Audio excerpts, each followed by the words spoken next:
Ini dia perlawanan juta-juta yang akan dilangsungkan PMGC nombor 1. Total prize pool 3 juta US dollar, betul Betul. Ya, 3 juta US dollar untuk konteks 3 juta US dollar bersamaan dengan darab 4 lah, 12 juta lebih kurang ataupun 13 juta menurut conversion rate semasa lah. Mungkin tiba-tiba darab 5 ke darab 4.7 lagi, tidak pasti. Tapi sekarang ini adakah perlawanan akan berulang, Khairul, antara pasukan BRA? Nampak macam dah tak nak macam diorang lari ya, Khairul. Nampaknya macam tu. Jadi mungkin kita akan lihatkan diorang pergi ke kawasan Primos kembali. Aegon memang takkan ke SMB dah. Sudah taubat nasuha, tak nak jumpa dah loops dekat kawasan tu. Jadi mereka akan pergi ke kawasan Salber Kameski untuk beberapa lagi pusing yang berbaki. Tapi secara tepatnya, kalau kita bincangkan pasal price pool tadi, secara tepatnya tukaran kepada ringgit Malaysia adalah 14 juta 188,500 ringgit untuk hadiah terkumpul. Salah satu yang terbesar juga sebenarnya dalam scene e-sport untuk tahun ini bagi kutipan prize pool untuk PMGC. Pastinya semuanya akan main sepenuh hati. Tapi circle kita waktu ni macam tak berhati perut. Banyak kali 50-50 macam ni. Dan kita akan lihatkan ia berdiri tengah di bahagian Rozok dan juga School. Dia kalau nak bagi ataupun nak bagi harapan, bagi betul-betul kan. Betul. Jangan bagi harapan palsu. Bagi harapan, lepas tu tarik balik. Dah kata okey, tiba-tiba tak nak kan. Taklah, bukan apa. Circle. Kau gelak kenapa? Tak ada siapa yang menyakiti kau ni, Top. Tak. Circle. Kan dia macam nak tarik atas, dia turun bawah. Macam ingat balik dekat Erangel, ingat pada yang waktu dia pergi SMB tu. Dia macam nak 50-50 naik atas hotel SMB, dia pergi ke SMB. Kemudian dekat Miramar, dia macam nak naik atas, dia pergi ke Los Higos. Dekat Los Leones macam nak keluar, dia masuk dalam balik kan. Jadi pening kepala player-player ni untuk buat keputusan. Dan inilah, kita tengoklah sama ada circle ni akan tarik ke atas ataupun sampai sudah memberikan harapan palsu. Yep. Dan pasukan-pasukan macam biasa akan melakukan sesi looting mereka. Tak ada pergaduhan yang kita boleh expect daripada mana-mana pasukan lah. Jadi satu Erangel yang perlahan kita akan lihatkan untuk pusingan Erangel kita yang ketiga. Ya. Untuk hari ini Tianba awal. Diorang bergerak kan flight path kiri tadi kan. Selalu kebiasaannya kalau di PMPL Malaysia kan, kalau flight path macam tadi untuk tim yang turun ke kawasan Milta, contohnya ialah RSG kan, diorang biasanya akan pergi ke kawasan Rumah 6 yang berada di sebelah kanan ferry pier, ambil kereta, lepas tu lalu terus dekat kawasan farm dan diorang pergi ke kawasan Milta. Tapi di PMGC kita lihatkan Tianba tak pernah langsung diorang cuba untuk lalu ke kawasan farm tersebut. Tak pasti sama ada diorang takut diperangkap oleh pasukan reject yang berada di perkarangan farm ataupun mereka memang itu je. Kalau flight path jauh, tempat kita lalu memang di dalam kawasan Pulau SMB, kemudian lalu jambatan kanan untuk naik ke kawasan Milta. Satu pattern lah kan. Ini yang kita boleh katakan penyesuaian diri daripada segi rotation, tactical, strategi. Ya, memang tak banyak sebenarnya untuk PUBG ni. Tapi untuk kita lihat daripada region-region, negara-negara ataupun benua yang lain, diorang pastinya akan membawa satu gameplay yang baru dan membuka mata kita. Ya, betul. Tapi tu satu benda yang pelik kan. Kalau diorang ni duduk je dekat parachute tu, diorang boleh sampai sebenarnya dekat tempat yang mereka, diorang nak pergi, macam Milta Power tu kan. Tapi maafkan saya, Milta lah, sebab jarak untuk turun daripada flight path sampailah ke tempat paling hujung adalah 2,500 meter. Tapi dengan syarat kena buka parachute awal lah. Cuma mungkin apa yang difikirkan adalah mungkin kalau diorang sampai tu tiba-tiba kenderaan dah tak ada ataupun circle dah tutup jadi lambat sedikit lah pergerakan yang boleh dilakukan. Tapi kita tak pernah tengok lagi benda tu dibuat oleh tim-tim PMGC. Satu-satunya pasukan yang saya tengok buat adalah tim Judo Alliance. Setiap kali kalau circle ataupun flight path tu tarik ke bawah, Judo Alliance dan juga Forever lah. Sebab tempat mereka loot adalah di kawasan Rozok kan, dengan rumah air. Jadi dululah Forever kan sebelum-sebelum ni pernah bergaduh di Rozok kan. Tapi kalau flight path bawah, mereka akan biarkan parachute tu untuk melayang sampailah, mungkin kadang-kadang kita dah tengok orang lain dah gerak dah, Tapi diorang baru saja nak mendarat dengan parachute. Kita cakap, apa pasal dekat atas parachute lagi? Oh tak, diorang buat benda ni adalah untuk sampai ke kawasan tersebut tanpa ada risiko berlawan untuk mendapatkan kereta. Tu antara meta yang dimainkan oleh dua pasukan yang terutamanya lah. Yang lain tu saya tak nampak lagi. Ya, betul. Banyak approach untuk cari kereta dulu kan. Tak banyak pasukan yang nak merisikokan segala-galanya, nak kena tembak lagi. Daripada kawasan udara tu, nak mengelak tembakan daripada pihak lawan tu pun akan jadi satu masalah yang besar untuk mereka. Tapi BRA, kedudukan yang masih lagi membuatkan mereka gelisah, berada di tangga yang ke-13. Boleh berbangga dengan highlight daripada klip ni kenapa ni? Kenapa kereta? Oh, kereta. Yang kan kereta ni terapung tadi. Tidak, sebenarnya terbalik dekat atas kawasan tanah tersebut. Tapi ya, macam yang kita katakan, BRA, pasukan Falcon, Tianba, rasanya tekanan paling tinggi sekarang ni dekat untuk pasukan-pasukan itu. Untuk Alpha 7 ya jugalah berada di nombor yang ketiga. Loops STE belum lagi rasa bahangnya. Tapi kalau mereka tetap lagi membiarkan dan membenarkan pasukan-pasukan yang lain dapatkan chicken dinner dan lebih banyak mata, nombor 1 dan nombor 2 tu pun akan menggugatkan kedudukan mereka lah. Jadi itu juga satu benda yang kita mahu untuk lihatkan untuk pengakhiran hari ini. Lebih banyak drama untuk pasukan-pasukan kita. Ya benar, ada tembakan dilepaskan daripada Melis. See you later juga cuba untuk mendapatkan Sorao. Nyawa dia rendah. Terkena satu headshot di situ dan dia akan berundur. Dan dikejar sebenarnya dan akhirnya dijatuhkan oleh Kisyu. Kisyu bye-bye daripada Melis. Dapatkan kejatuhan pertama, first blood untuk Melis. Dan sekarang ini mereka akan berteduh di kawasan farm. Kill point yang sangat penting untuk mereka. Juga ada potensi sebenarnya untuk mengejar nombor 3 tersebut. Jap. Betul ke Macam tak Boleh. Berapa jarak tu? 47 2 game chicken settle. Ya. Cakap macam senang kan? Tapi bukannya tak pernah dibuat kan? Melis pun pernah tunjukkan gameplay yang baik kan? Tambahan pula diorang nak pergi balik negara diorang dan bawa bawa buah tangan dengan slot ke grand final tu lah kan? Bayangkan balik-balik tak layak kan? Kesian tu. Ya, sangat menyakitkan. Tapi untuk kedudukan Melis, kemungkinan besar diorang takkan balik dengan terlampau awal lah bawa waktu ini. Sebab diorang berada dalam kelompok 11 terbaik tersebut. Mereka mungkin boleh melayakkan diri ke peringkat survival stage. Tapi iyalah, rapat sangat tau daripada nombor 6 tu sampailah ke nombor yang ke-13. Macam-macam boleh berlaku. Banyak kebarangkalian ataupun perkara-perkara yang boleh untuk kita saksikan tak lama sahaja lagi. Tapi circle yang kedua, nampaknya kali ini tak ada apa-apa pelanggaran rotation yang terlampau penting yang kita dapat lihatkan lah daripada pasukan-pasukan ini. Hanya menghalau satu sama lain sahaja, tak ada yang melanggar kawasan compound yang sama. Walaupun kita lihat sangat-sangat padat. Circle akan bergerak ke selatan. Titik tengahnya adalah banjaran kanan Pochinki dan Reject. Diorang ada akses awal dalam kereta sudah. Tapi adakah diorang akan duduk saja di bahagian Potato Hill ataupun Bukit Kentang itu? Sebab kita tahu diorang dapatkan nombor 2 di hari yang lalu ataupun semalam di kawasan tersebut. Adakah perkara yang sama akan dilakukan ataupun akan mengubah sedikit corak permainan?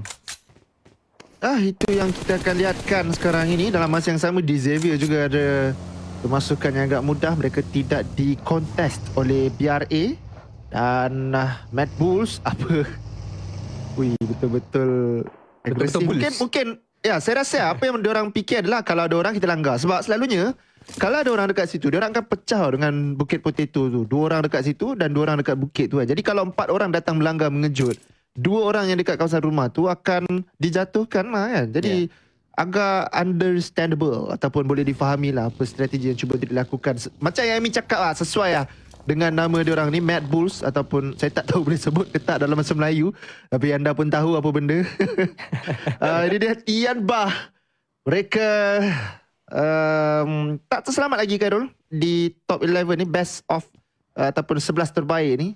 Kerana jarak di antara mereka dan juga Falcon White tak terlalu jauh. Ya, ada pertukaran pemain juga kita nampak. Tian Yu dibawa masuk menggantikan YDD untuk Tianba. Tak pasti sama ada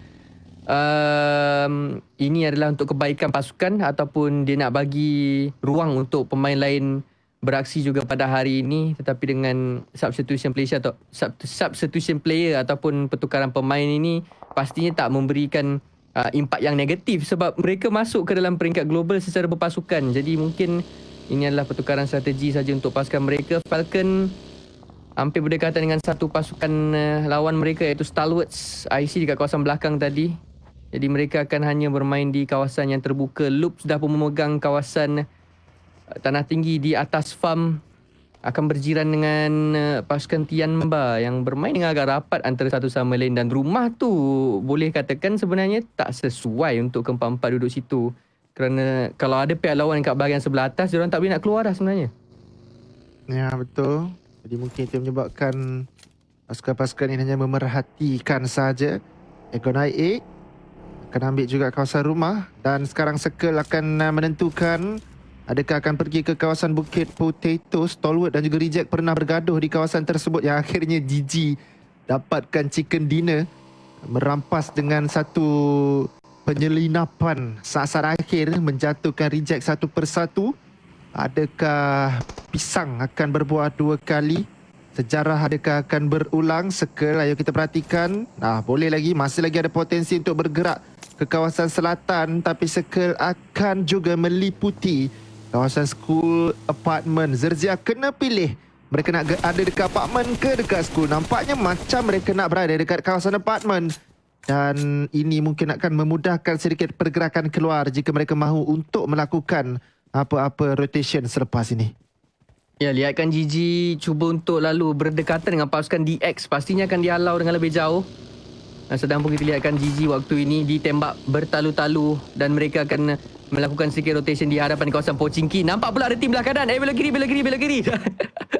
Agak kucak-kacir, agak kurang keyakinan sebenarnya pergerakan daripada Gigi sejak kebelakangan ini. Tapi Quest akan melanggar kawasan high ground di hadapan school. BRA, wah, berlanggar dengan Gigi. Macam mana Gigi boleh sampai sini? Satu perkara yang agak menakjubkan. Betul-betul jauh sebenarnya rotation Gigi, dan seolah-olah macam hala tuju yang sama dengan pasukan BRA. Dan tembakan tanpa henti dilepaskan menghalau Gigi. BRA akhirnya berhenti. Kitsune ni macam akan dijatuhkan. Sayang, Gigi ni agak indecisive ataupun tak ada keputusan yang terlampau solid. Zerzia? Ya. Ya, waktu rotation tu sedang berlaku, dekat apartmen tu Alpha 7 langgar, jatuhkan satu persatu Zerzia. Macam tu je. Dan langsung tak ada kejatuhan kepada Alpha 7. Padahal Zerzia yang defend tau. Satu benda yang boleh diragui lah dengan Zerzia ni. Tak tahu kenapa gameplay diorang ni terlalu drop. Ini bukan Zerzia yang kita kenal. Kita tahu Thailand ni bukan biasa-biasa bermain. Tapi kali ini luar daripada kebiasaan. Tadi kita tengok juga kan dekat Stolberg Match King, ingat tak? Waktu dia tembak satu orang, kemudian dia tak tunduk habis. Dia tak tahu ke kat situ boleh nampak kepala, ingat tak? Betul. Yang jatuh dekat Watchtower tu. Saya rasa itu adalah satu kejatuhan yang tak perlu berlaku untuk orang yang dah biasa main PUBG Mobile ni dengan lama. Dan berlaku juga. Zerzia memang kena tengok balik daripada sudut-sudut yang mungkin mereka rasakan kecil, tapi berlaku banyak kali bertubi-tubi, dan malangnya juga mereka memberikan mata kepada Alpha 7. Dan sekarang ini semakin tipis harapan untuk Persija EVOS memotong kembali Alpha 7 ataupun memotong Alpha 7 untuk mendapatkan top 3 tersebut. Dan 161 lah kalau tambah dengan elimination point tersebut. Jadi 20 jaraknya untuk mereka kejar. Tapi sekarang ini pergerakan akan dilakukan. Melis yang dapat walaupun 3 orang melepaskan tembakan. Dan sekarang ini Alter Ego hanya tinggal berdua. Pergerakan satu kereta 4 orang memberikan satu kemusnahan kepada pasukan mereka. STE, kita tengok IC. Dia intai-intai, dia mengusah-usah kedudukan Alter Ego yang terperangkap di belakang kenderaan tersebut. Tapi IC tak boleh terlampau overcommit. Action akan dapatkan Melis pula waktu ini. Tiba-tiba Melis yang nak menyerang, cari 2 orang. Stalwarts masuk campur. Stalwarts pula yang dapat keuntungan waktu ini. Tetapi Fnatic akan membalas keganasan yang dikeluarkan oleh Action. Dan Action akan menimpa satu bahana terhadap diri beliau waktu ini. Melis mengintai arah belakang. Satu lagi tinggal untuk alter ego, iaitu Potato. Tapi Potato cuba untuk memanjangkan nyawa beliau dalam perlawanan. Circle yang keempat jauh. Melis akan cuba untuk selesaikan dan job is done. Selesai sudah. Alter ego dikeluarkan dengan agak awal. Di tangan yang ke-10, ini merisaukan dengan hidupnya lagi Tianba, Falcon, BRA dan juga pasukan-pasukan lain yang mampu dan boleh untuk dapatkan lebih banyak mata daripada mereka dalam pusingan kali ini. Ya, malang sedikit apabila mereka tidak ada kenderaan untuk bergerak sebentar tadi. Menyebabkan mereka melakukan pergerakan sembrono saja ke depan. Mungkin terpaksa. Dah tak ada kereta nak buat macam mana kan. Tapi itulah dia. Dijatuhkan juga akhirnya BRA. Okey, senang dijatuhkan.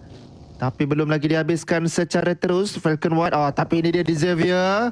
Vietnam langgar Brazil. Mafioso saja akan menjaga. Tetapi Lamborghini akan memilih kawasan apartmen tinggi. Akan memberikan ruang untuk Revo juga berlepaskan tembakan. Tepat tembakan tersebut. Mujur tidak terjatuh. Tapi dia dah masuk sekarang ini. Grenade akan ditarik. Bersedia untuk dibaling oleh Revo. Parajin healing kembali. Okey, cantik. Di Xavier 4 orang daripada mereka dah pun kembali pulih. Menjadi sekurang-kurangnya 75%. Nyawa dan Alpha 7 akan mengalihkan perhatian sepenuhnya untuk cuba menyingkirkan di Xavier. Ya, pilihan satu kompon yang tepat daripada pasukan DX menyebabkan Alpha 7 pula yang perlu untuk menyerang demi menyelamatkan rakan beliau yang berada berseorangan di kawasan belah atas, iaitu Revo. Tapi lihatkan Aegon I8 menjatuhkan Coursera di kawasan yang terbuka. Blade akan dapatkan tosping untuk dihabiskan serta-merta.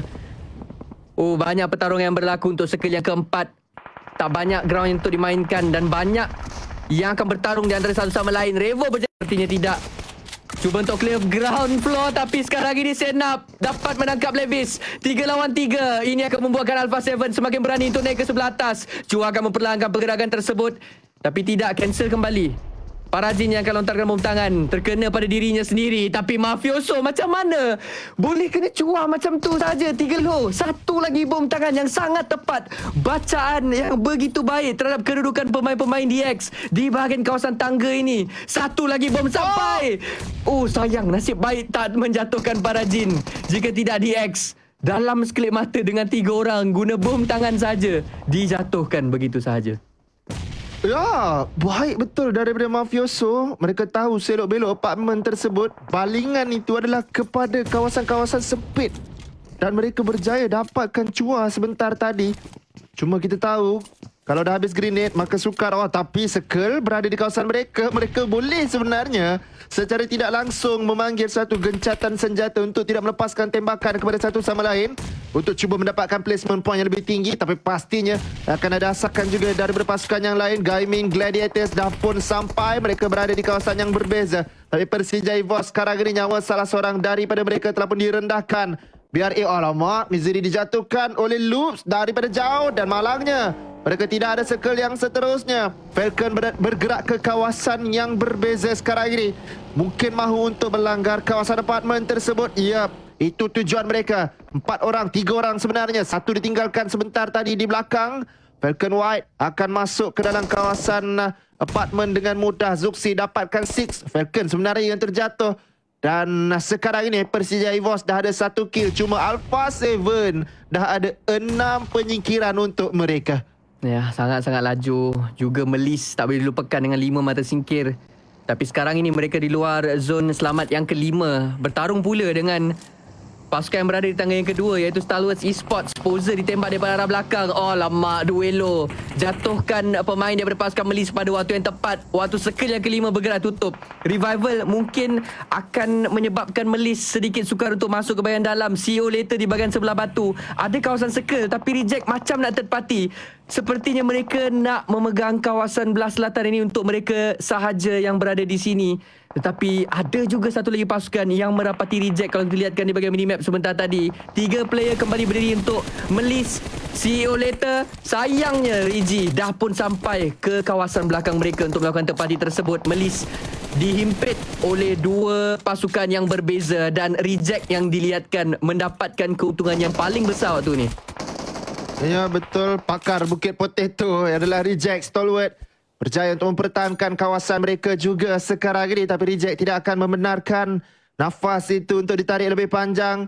Reggie dah pun bergerak membuka ke sebelah hadapan pasukan Stalwart Tops akan diancam keselamatannya. Tianba akan menekan pula Gaming Gladiators. Terlalu barbar mungkin, tapi balingan itu tak masuk pula. Balingan yang kedua kali ini masuk, terbakar ataupun tidak. Gaming terus ditekan. Reggie dapatkan IC di sudut yang berbeza. Ren terus melepaskan tembakan, tapping mencari lubang, tetapi nampaknya tak lagi dapat. Tapi Meku akhirnya terjatuh dan Gaming disingkirkan. Sayang juga untuk Tianba. Mereka boleh dapatkan penyingkiran bersih dan Stalwart pula akan ditekan sekarang ini. Reject betul-betul ganas. Bukit Potato ini mereka yang punya. Ya, betul. Tepat sekali. Reject betul-betul meletakkan diri mereka sebagai Raja Bukit Kentang. Walaupun berkongsi dengan Stalwart sebelum ini, mereka tetap juga menunjukkan mereka yang terbaik. Apabila bermain di kawasan tersebut, Stalwart tinggal dengan top saja dan dicari pula oleh Quest Esports yang berjiran waktu ini. Info tu ada, pasti confirm. Dia nampak satu kereta je yang datang. Jadi satu orang saja yang berhadapan dengan Quest, tapi tak nak overpick. Masih ada Reject yang memerhati mereka yang bertarung di bahagian sebelah bawah. Terlihatkan circle yang ketujuh pergi ke school, pergi ke apartment. Aegon I8 pasti akan melanggar compound yang dipegang oleh Puncher. Mungkin split yang terlampau besar untuk Falcon waktu ini, sebab itu pasti akan menjadi center of attention untuk pasukan-pasukan yang lain mendapatkan kedudukan yang baik dan selamat di dalam zon yang ketujuh. Tapi Zerzia lah Khairul. Diorang duduk situ daripada awal sebenarnya dekat kawasan apartmen tu, sebelum dicerobohi oleh pasukan lawan. Dan pastinya kalau mereka tengok game kali ini, mereka akan geleng kepala banyak kali. Mereka diberikan circle 2 kali berturut-turut di mid angle, tapi gagal untuk mempertahankannya dengan baik. Tianba akan melepaskan tembakan, cuba untuk mendapatkan Aegon AX. Zuxi terkena satu grenade. Persija EVOS dilumpuhkan. Hanya tinggal mungkin 2 orang saja lagi untuk mereka. Pergerakan seterusnya lebih sukar daripada biasa. Aegon AX disepit daripada arah-arah kawasan high ground Persija EVOS. Barbar ke depan, nothing tulus untuk mereka. Kalau mereka tak cuba, mereka tak dapat. Dan mereka sekarang ini sedang bergerak ke depan. Di sebelah kiri ada yang menunggu. Tembakan akan dilepaskan, diselamatkan oleh satu tembakan asing sebenarnya, bukan daripada Persija EVOS. Dan kali ini nampaknya Tianba akan ditekan. Tapi Persija EVOS, adakah mereka boleh bertahan di kawasan sebegitu terbuka? Terlihatkan Stalwarts dikeluarkan lagi sekali dengan sangat-sangat awal di tangga yang ke-10. Ini akan merapatkan lagi jurang untuk pasukan-pasukan yang berada dalam top 5. Tapi Reject, apa yang terjadi? Tiba-tiba terus hilang dalam sekelip mata. Easy dapatkan Lufa, Kante dapatkan Reggie. Ya, Quest dengan bom tangan dia dilemparkan oleh mereka, terus mengeluarkan pasukan Reject dengan sekelip mata, menyebabkan mereka akan duduk dengan lebih tenang di bahagian kawasan selatan circle waktu ini. Lihatkan pula di bahagian kawasan yang lain, di mana Tianba hanya mempunyai batu dan juga pondok kecil saja sebagai tempat teduh untuk dimainkan, manakala Mad Bulls seperti jerung yang mencari mangsa berpusing-pusing di kawasan ini untuk mencari opening terhadap pihak lawan mereka. Falcon White sebenarnya sekarang ini ada peluang untuk mendapatkan top 11 tersebut. Mereka sekarang berada di tangga ke-12 dengan 91 mata, campur dengan 2 kill yang telah pun mereka dapatkan. Top 6 sekarang ini. Alpha 7 melepaskan tembakan.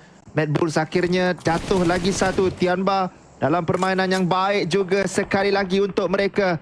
Mereka dah ada 5 penyingkiran. Mafioso dapatkan Frozen. Mad Bulls dilumpuhkan satu. Alpha 7 tidak boleh terlalu tersenyum kalau circle keluar daripada kawasan apartmen ini. Mereka pula akan terseksa. Tapi kalau circle tarik ke kawasan apartmen, mereka boleh dapatkan chicken dinner tersebut. Quest dapatkan lagi seorang Tianba. Hanya tinggal Q, Zack berseorangan sahaja sekarang ini untuk pasukan Tianba. Tapi mereka dah selesa. Mereka dah berada di tangga yang ke-9 dengan 106 mata. Ya, banyak ruangan kosong kita lihatkan di bahagian apartmen tersebut, tapi hanya didiami oleh 3 pasukan saja. Perkara yang jarang untuk kita lihatkan berlaku. Nak lagi tak banyak ground untuk dimainkan. Mungkin kebanyakan kenderaan oleh pasukan-pasukan ini tak dapat untuk digunakan untuk melakukan satu swing rotation melanggar kawasan apartmen tersebut. Kante akan dapatkan pemain daripada pasukan Alpha 7. 3 pasukan ini perlu untuk keluar. DX, Alpha 7, Falcon perlu untuk keluar daripada comfort zone mereka dan masuk, dan mungkin dibahali pemain-pemain daripada pasukan Quest yang dapatkan ground yang terbaik waktu ini di dalam circle yang ke-7. Ya, benar, ini akan berlaku. Tembakan juga sedang dilepaskan. Quest dapatkan satu daripada Mad Bulls. Jatuhan itu menjadi satu kill untuk mereka. Mereka pegang ground yang paling sedap sekarang untuk menjaga mana-mana kemasukan daripada penduduk apartmen. Fahidan memerhatikan ke sebelah kanan dan juga kiri sekarang ini serba tidak kena. Dan Parajin dapat satu. Falcon terlalu terbuka pergerakan yang dilakukan olehnya. Dan itu akhirnya menyebabkan mereka kurang lagi satu pemain. Di Xavier dah ada 5 penyingkiran. Tik cuba untuk mendapatkan kejatuhan yang seterusnya. 1 minit 20 saat sebelum Circle terus menutup dan memaksa penduduk apartmen ini untuk dijatuhkan oleh pasukan Falcon White. Falcon White sebenarnya sekarang ini, Khairul, ada peluang paling cerah untuk mendapatkan chicken dinner. Ya, kita lihatkan mereka perlu untuk bertarung sebenarnya dengan pasukan DX untuk masuk ke dalam Circle terlebih dahulu.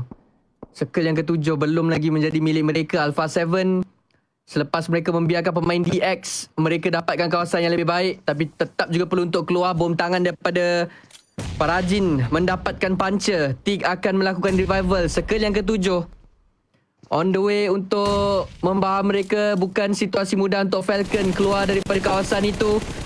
Mad Bulls, Zerik hampir untuk dijatuhkan oleh Quest, tetapi masih lagi kekal bernyawa. Kalau dia jatuh memang tak dapat untuk diangkat. Falcon dengan letupan daripada Parajin berjaya untuk dikeluarkan terus ke tangga yang ke-6. Top 5 pasukan terbaik untuk menjulang kemenangan Chicken Dinner. DX akan mengambil satu langkah yang lebih proaktif untuk pergi ke bahagian sebelah kiri. Mungkin mencari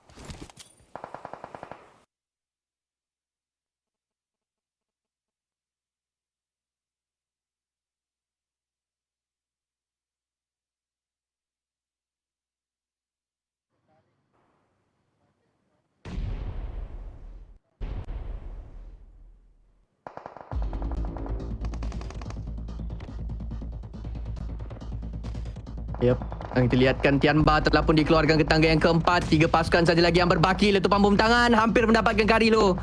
Quest menembak dan memberikan segala banyak tekanan kepada pasukan lawannya, tapi Karilo membalas kembali mendapatkan Al-Haji. Wow, satu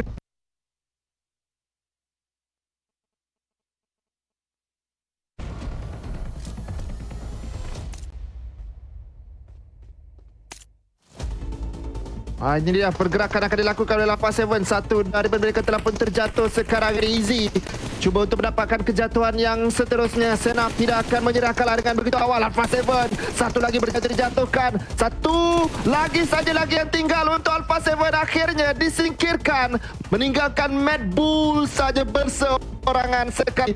Quest dalam misi paling mudah untuk mereka mendapatkan chicken dinner, kecuali kalau Frozen berjaya untuk menafikan. Dia nampak Frozen akan melepaskan tembakan dengan DBS 1 lawan 1, dan itu dia Quest chicken dinner untuk mereka. Yep, buff interview is real, aku rasa Top. Setiap kali pasukan tu di interview di permulaan hari ataupun di penghujung hari, mesti akan ada chicken yang datang lambat laun juga. Untuk Quest datang di pusingan Erangel kali ini, adakah Al-Haji sebagai MVP ataupun Kante ataupun Easy, belum lagi terlihatkan, tapi tadi diucapkan kepada Quest Esports. Nampaknya rakan beliau yang akan mendapatkan MVP tersebut. Fahidan yang kerap kali kita nampak mempunyai kill yang terbanyak untuk pasukan beliau, juga dalam statistik overall. Walaupun Quest tidak bermain dengan cemerlang, tapi Fahidan tetap juga muncul bergaya untuk pasukan Quest, mengutip begitu banyak mata singkir. 3 elimination, 849 damage. Quest juga salah satu pasukan yang kita boleh lihatkan dalam perjalanan untuk mengukuhkan kedudukan mereka di dalam 11 yang terbaik tersebut.